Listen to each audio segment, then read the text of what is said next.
25 lockup death நடந்த திமுக ஓட்டு போட சொல்றீங்களா மக்களை? விவசாயி மீது குண்டு சட்டம் போட்ட திமுக ஓட்டு போட சொல்றாரா? பரந்தூர் பயங்கரம் நடத்தின திமுக ஓட்டு போட சொல்றாரா? வேங்கை வயல் தேசிய அவலத்துக்கு ஓட்டு போட சொல்றாரா? பட்டியலின மக்கள் மீது கொடும் தாக்குதல் நடத்தின திமுக திரும்ப ஓட்டு போட சொல்றாரா? நேர்மையான அரசு ஊழியர்கள் அலுவலகத்திலே வெட்டி கொள்றானே அதுக்கு ஓட்டு போட சொல்றாரா? அரசியல் தலைவர்களை போய் படுகொலை பண்றாங்களா அந்த திமுக ஓட்டு போட சொல்றாரா? மாணவர்களுடைய சாதிய மோதல் இந்த கொங்கு பங்களா கொலை நடக்கிற திமுக ஆட்சிக்கு இந்த திராவிட மாடல் ஆட்சிக்கு ஓட்டு போட சொல்றாரா? செந்தில் நான் சொல்லிடுறேன். சில பட்டியல்களை போட்டார் நண்பர். இதற்காக வாக்களிக்க வேண்டுமா என்று கேட்டார். நான் 2 கேள்வி கேட்கிறேன். மக்கள் எதற்காக வாக்களித்தார்கள் என்றால், நீங்க அவருடைய ஆட்சியில போலீஸ் துறையை அவர் கட்டுப்பாட்டில் வைத்திருக்கிறார்.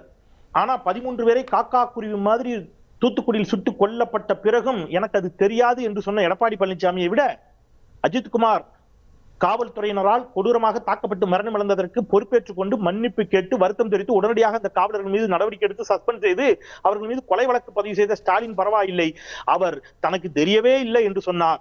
எனவே எடப்பாடி பழனிசாமியை விட ஸ்டாலின் பரவாயில்லை என்று மக்கள் ஸ்டாலினுக்கு வாக்களித்தார்கள். சாத்தாங்குளத்தில் தந்தையும் மகனும் அடித்துக் கொள்ளப்பட்ட பிறகு அவங்க அடிச்செல்லாம் சாகடிக்கப்படல, அவங்க மூச்சு திணறி செத்தார்கள் என்று சொல்லி காவல்துறையினரை பாதுகாக்க மாசக்கணக்கா ஆட்சி அவங்க பேர்ல வழக்கு பதிவு செய்ய அந்த எடப்பாடி பழனிசாமியை விட பொறுப்பெடுத்துக் கொண்டு தன்னுடைய துறையின் கீழ் நடந்த தவறுக்கு வருத்தம் தெரிவித்து மிக வேகமாக நடவடிக்கை எடுக்கக்கூடிய ஸ்டாலின் பரவாயில்ல என்று நினைத்தனால் மக்கள் தொடர்ந்து திமுகவிற்கு வாக்களிக்கிறார்கள். தன்னுடைய கட்சி தலைவனுடைய வீட்டை கொடநாடு பங்களாவையே கூட காப்பாற்ற முடியல, கொலை நடந்துச்சு, கொள்ளை நடந்துச்சு, அங்க இருந்து கடைசி ஒரு குரங்கு பொம்மையை தூக்கிட்டு போறதுக்காடா இவ்வளவுங்கிற கேள்வி இன்னி வரைக்கும் இருக்குது. விட தெரியாம தான் புரட்சி தலைவி இதய தெய்வம் என்று சொன்ன அம்மையார் வாழ்ந்த பங்களாவையே காப்பாற்ற முடியாத எடப்பாடி பழனிசாமியை விட ஸ்டாலின் பரவாயில்லை என்று நினைத்ததால் ஸ்டாலினுக்கு வாக்களித்தார். அண்ணா பல்கலை மாணவி விவகாரத்தில் நடந்த தவறுக்கு பொறுப்பேற்று மிக விரைவாக கைது செய்து வழக்கும் நடத்தி அந்த குற்றவாளிக்கு உச்ச தண்டனை வாங்கி கொடுத்த ஸ்டாலின் எவ்வளவோ பரவாயில்ல.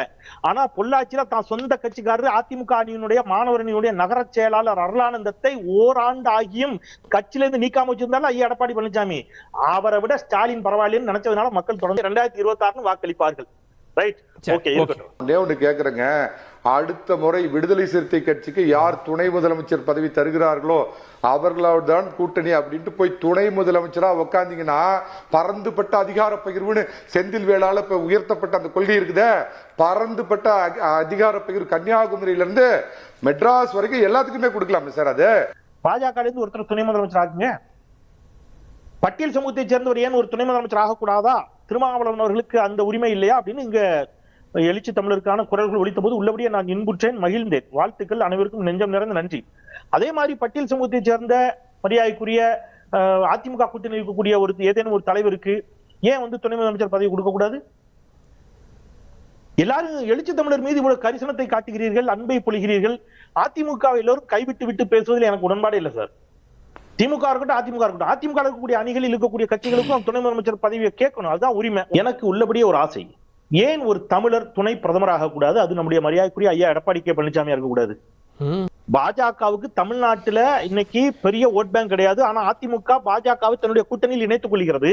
தமிழ்நாட்டில் வாக்கு வலிமே இல்லாத பாஜக தமிழ்நாட்டில் சரிபாதி தொகுதிகளை கேட்போம், அதிமுக போட்டியிடுற சரிபாதி தொகுதியில நாங்க கேட்போம், தமிழ்நாட்டில் துணை முதலமைச்சரை கேட்போம் என்றெல்லாம் அவர்கள் சொல்லுகின்ற பொழுது பாஜகவை விட அதிக வாக்கு வங்கி வைத்திருக்கக்கூடிய அதிமுகவிற்கு எடப்பாடி கே பழனிசாமி அவர்களுக்கு துணை பிரதமர் ஆகும் தகுதி இல்லையா? ஏன் அதை யாருமே பேசுறது இல்ல?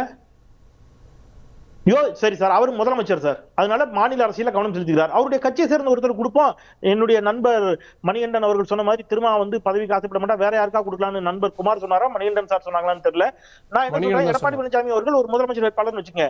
ஐயா இவருக்கு இப்ப எங்க தொகுதியை சேர்ந்தவர், ராதாபுரம் தொகுதியை சேர்ந்தவர், இப்ப திரு இன்பதுரை அவர்கள் ராஜ்யசபாவுக்கு தேர்ந்தெடுக்கப்பட்டிருக்கார். ராஜா கொடுங்க.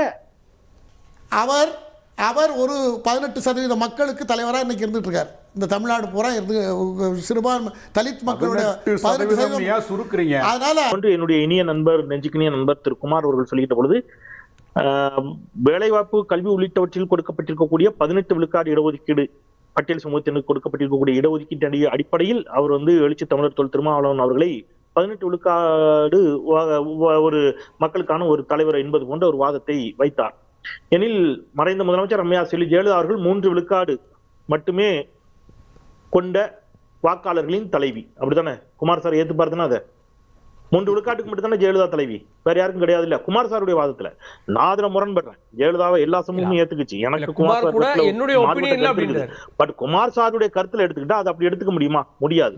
சரி, அப்படியே எடுத்துக்கிட்டீங்கன்னா நரேந்திர மோடி அவர்கள், மரியாதைக்குரிய நம்முடைய பிரதமர் நரேந்திர மோடி அவர்கள் தமிழ்நாட்டுல 0% மக்களுக்கான தலைவர். நரேந்திர மோடியுடைய சமூகம் தமிழ்நாட்டுல எத்தனை % இருக்கு? அப்படி பேசக்கூடாது. இல்ல, இல்ல. So,